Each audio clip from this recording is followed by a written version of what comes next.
apparently millennials as a generation, which is a group of people who were born approximately 1984 and after, are tough to manage.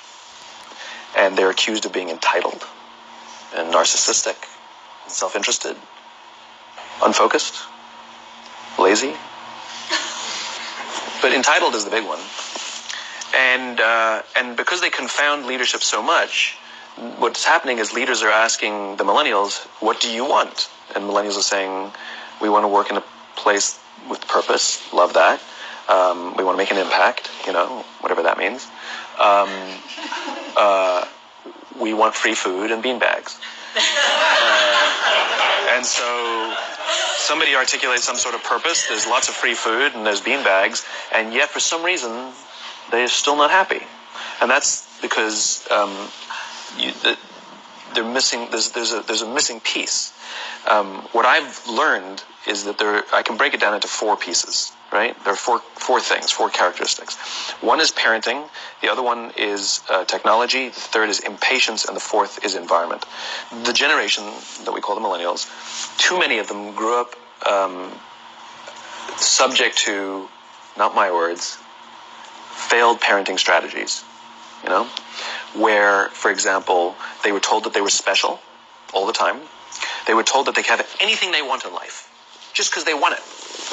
Right? They were told, some of them got into honors classes, not because they deserved it, but because their parents complained. And some of them got A's, not because they earned them, but because the teachers didn't want to deal with the parents. Some kids got participation medals. You got a medal for coming in last, right? Which the science we know is pretty clear, which is it devalues the medal and the reward for those who actually work hard. And that actually makes the person who comes in last feel embarrassed because they know they didn't deserve it. So it actually makes them feel worse, right? So you take this group of people and they graduate school and they get a job and they're thrust into the real world, and in an instant they find out they're not special, their moms can't get them a promotion, that you get nothing for coming in last, and by the way, you can't just have it because you want it, right? And in an instant, their entire self-image is shattered. And so you have an entire generation that's growing up with lower self-esteem than previous generations. The other problem, to compound it, is we're growing up in a Facebook, Instagram world. In other words, we're good at putting filters on things. We're good at showing people that life is amazing even though I'm depressed, right? And so everybody sounds tough, and everybody sounds like they got it all figured out. And the reality is there's very little toughness, and most people don't have it figured out. And so when the more senior people say, well, what should we do? They sound like, this is what you got to do. And they have no clue. So you have an entire generation growing up with lower self-esteem than previous generations, right? Through no fault of their own. Through no fault of their own, right? They were dealt a bad hand, right? Now, let's add in technology.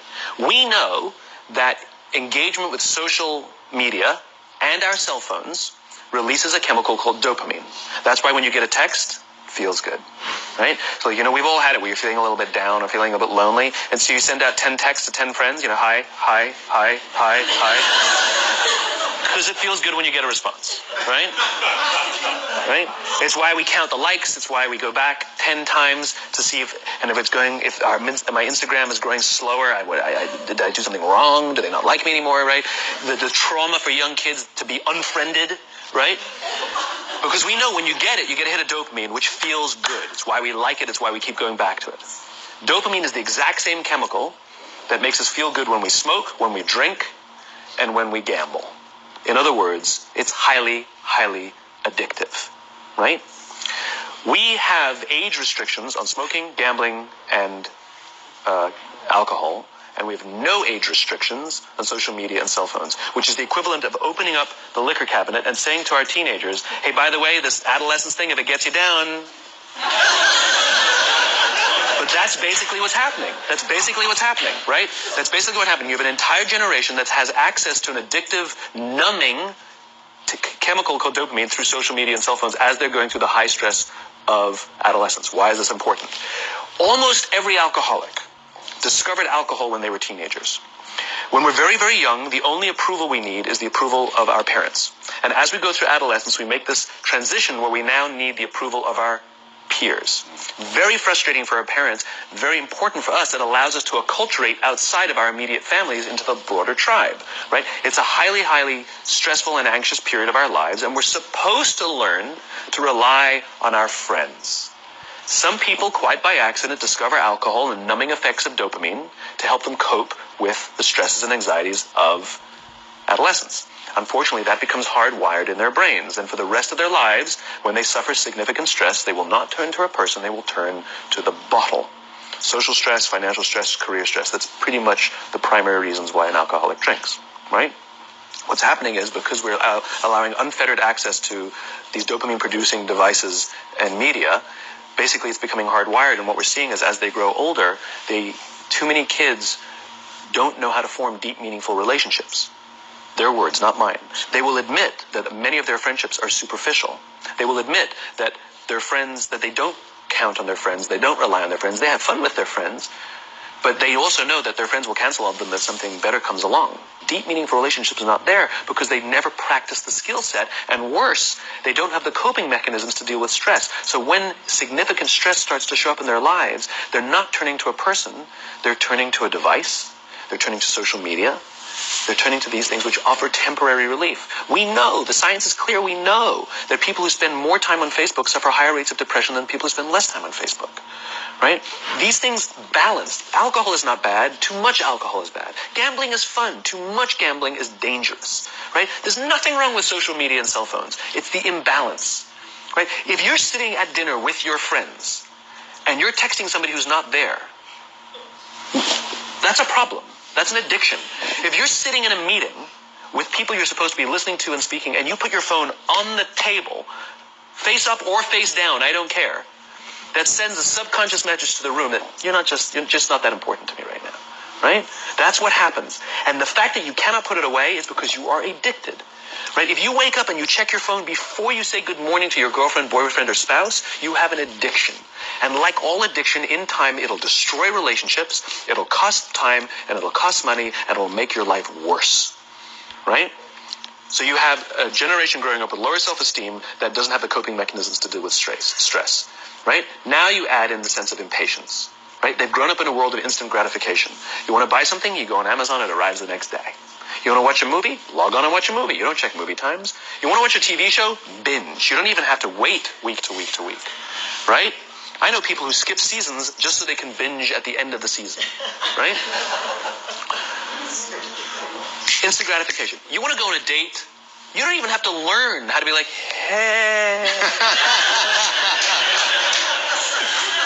You don't even have to learn and practice that skill. You don't have to be the uncomfortable one who says yes when you mean no, and says no when you mean no, but yes when you don't have to swipe right. Bang, I'm a stud.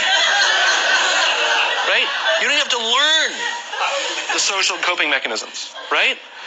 Everything you want, you can have instantaneously. Everything you want, instant gratification. Except job satisfaction and strength of relationships, there ain't no app for that. They are slow, meandering, uncomfortable, messy processes. And so I keep meeting these wonderful, fantastic, idealistic, hardworking, smart kids. They've just graduated school. They're in their entry-level job. And I sit down with them and I go, how's it going? They go, I think I'm going to quit. I'm like, why? They're like, I'm not making an impact. I'm like, you've been here 8 months. You know? It's as if they're standing at the foot of a mountain and they have this abstract concept called impact that they want to have in the world, which is the summit. What they don't see is the mountain. I don't care if you go up the mountain quickly or slowly, but there's still a mountain. And so what this young generation needs to learn is patience. That some things that really, really matter, like love, or job fulfillment, joy, love of life, self-confidence, a skill set, any of these things, all of these things take time. Sometimes you can expedite pieces of it, but the overall journey is arduous and long and difficult. And if you don't ask for help and learn that skill set, you will fall off the mountain, or you will, the worst case scenario, and we're already seeing it, the worst case scenario is we're seeing an increase in suicide rates. We're seeing an increase in this generation. We're seeing an increase in accidental deaths due to drug overdoses. We're seeing more and more kids drop out of school or take leaves of absence due to depression. Unheard of. These are all, this is really bad. The best case scenario, those are all bad cases, right? The best case scenario is you'll have an entire population growing up and going through life and just never really finding joy. They'll never really find deep fulfillment in work or in life. They'll just waft through life and it'll be just, it's fine. How's your job? It's fine. The same as yesterday. How's your relationship? It's fine. Like that's the best case scenario. Which leads me to the fourth point, which is environment. Which is we're taking this amazing group of young, fantastic kids who are just dealt a bad hand. It's no fault of their own.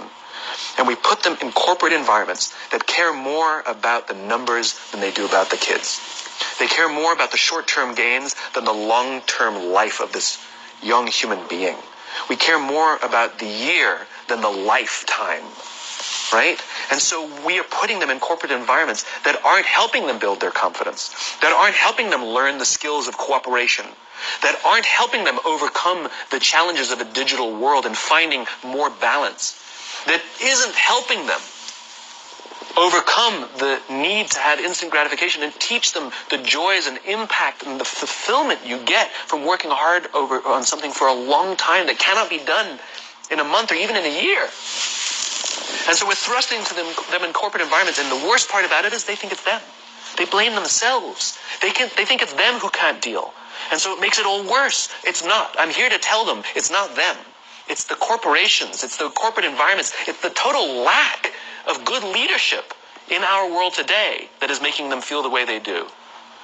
They were dealt a bad hand, and I hate to say it, but it's the company's responsibility. It sucks to be you. Like, we have no choice. Right? This is what we got, and I wish that society and their parents did a better job. They didn't. So we're getting them in our companies, and we now have to pick up the slack. We have to work extra hard to figure out the ways that we build their competence. We have to work extra hard to find ways to teach them the social skills that they're missing out on. There should be no cell phones in conference rooms. None. Zero. And I don't mean the kind of like sitting outside waiting to text. I mean like when you're sitting and waiting for a meeting to start, this is what we all do. We all sit here and wait for the meeting to start. Meeting starting? Okay. And we start the meeting. No, that's not how relationships are formed. Remember we talked about it's the little things? Relationships are formed this way. We're waiting for a meeting to start and we go, how's your dad? I heard he was in the hospital. Oh, he's really good. Thanks for asking. He's actually at home now. Oh, I'm really glad. That was really amazing. I know, it was really scary for a while. That's how you form relationships. Hey, did you ever get that report done? Oh my God, no, I didn't. I'll help you out. Totally, can I help you out with that? Really? That's how trust forms. Trust doesn't form in an event, in a day. Even bad times don't form trust immediately. It's the slow, steady consistency. And we have to create mechanisms where we allow for those little innocuous interactions to happen. But when we allow cell phones in conference rooms, we just, okay, had the meeting. And then my favorite is like when there's a cell phone there and you go like this, you go. It rings and you go. I'm not going to answer that. But Mr. Magnanimous, you know. When you're out for dinner with your friends, like I do this with my friends. When we're going out for dinner and we're leaving together, we'll leave our cell phones at home. Who are we calling? Maybe one of us will bring a phone in case we need to call an Uber. Or take a picture of our meal.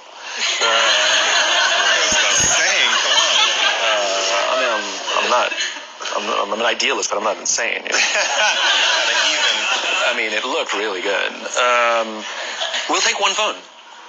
And so it's like an alcoholic. The reason you take the alcohol out of the house is because we cannot trust our willpower. We're just not strong enough. But when you remove the temptation, it actually makes it a lot easier. And so when you just say, don't check your phone, people literally will go like this. And somebody will go to the bathroom, and what's the first thing we do? Because I wouldn't want to look around the restaurant for a minute and a half, you know? But if you don't have the phone, you just kind of enjoy the world. And that's where ideas happen. The constant engagement is not where you have innovation and ideas. Ideas happen when our minds wander and we go, and you see something, I bet they could do that. That's called innovation. Right? But we're taking away all those little moments. Right? You should not, and none of us should charge our phones by our beds. We should be charging our phones in the living rooms. Right? Remove the temptation. You wake up in the middle of the night because you can't sleep, you won't check your phone, which makes it worse. But if it's in the living room, it's relaxed, it's fine. But it's my alarm clock. Buy an alarm clock. They cost $8. Right? I'll buy you an alarm.